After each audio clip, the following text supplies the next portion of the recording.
power bars because they were very thin and dirty, and we we overhauled that donkey from nose to tail as best we could.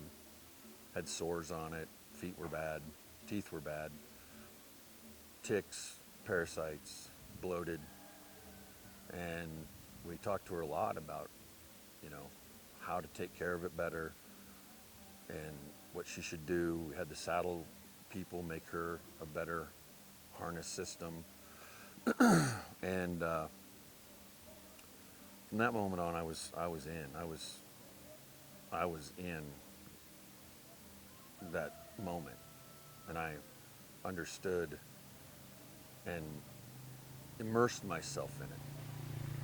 And then we work the rest of the week, and we load up and we fly home. And the trip was at a time when we got home, there was a big event going on in the stockyards, and my wife and kids were there, and all our friends and people were all there in the stockyards. And there was a big party, and there's a rodeo, and it's a ranch rodeo, and there's all kinds of stuff going on. It's a real fun time.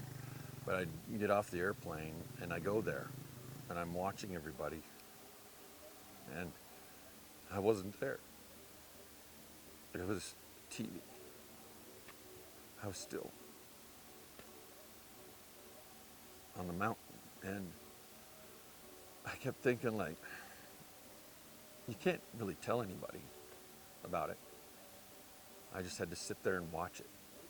And I really wanted, everybody wanted to talk about dumb shit. You know, they'd say, "Oh, I heard you went to Guatemala." I'm like, "Yeah." And they say, "Hey, did you get to go to the rodeo?" And man, they got some really good barbecue over here. And it was just completely not on their spectrum. It wasn't that I was blaming them or anything. It was really interesting because I felt like there was a 4-inch piece of glass between them and me. And I watched it all play out, and I realized first how unbelievably lucky we are. I mean, we should wake up every day and just say, God bless my life. It's glorious. My problems, they're not problems. They're just rocks on the pathway. These people have some problems. And there's not much, resources for them. So I feel really good about what we're doing. So you did it.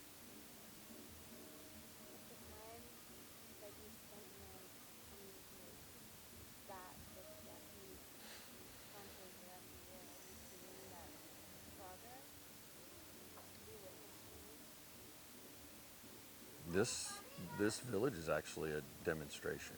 We were here 3 years ago, and I don't know if you noticed the horses.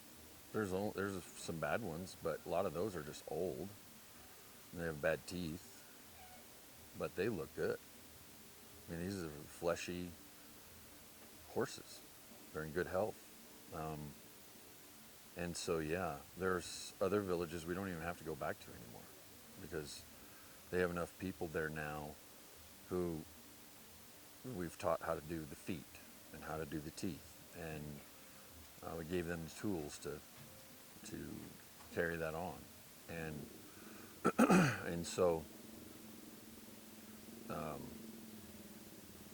if we came in here and we just tried to replace, be the only resource, it would be a failure. You you you never want to be the replacement part. You want to just teach them. Teach a man how to fish. You know, analogy, and it's very true. And so our goal is to be very temporary till they can. In the education part, they're way more knowledgeable now about how to take care of their animals, the importance of it. teach them about nutrition. We teach them about their feet. We teach them how to avoid sores, saddle sores. We teach them. Hey, hola. We it's an important aspect. We we read this book called Toxic Charity. It was a really good book. Like it's not only very important for us to read because of what we do, but I think there's a lot of nonprofit organizations that need to read that book because it's really easy to create welfare for people and replace them taking care of themselves, and that's a really bad idea. You'll just create a system of poverty, a cycle of poverty, instead of showing them you got this. And our we don't get to spend enough time to know these people on a personal basis, but the farriers we do because they're with us every day, and those guys all live in villages just like this, and so they have all had that. We were able to sit down with them and the ones that wanted it, and and they told us like Jaime is having a hard time with his business, so me and Rob and Keith independently spent quite a bit of time with him finding out what the root cause is for the problem and how he might be able to fix it and give him some advice to elevate himself. And and you heard what he said when he was leaving. Are we okay?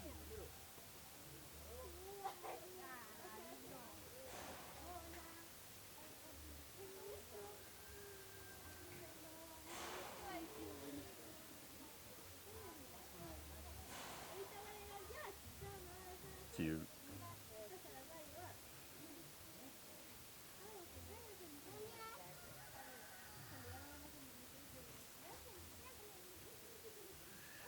so when he stood up for our morning thing and he said that he very much he had all these tools and ideas now, and he was very excited, and he realized that he was doing things, he was thinking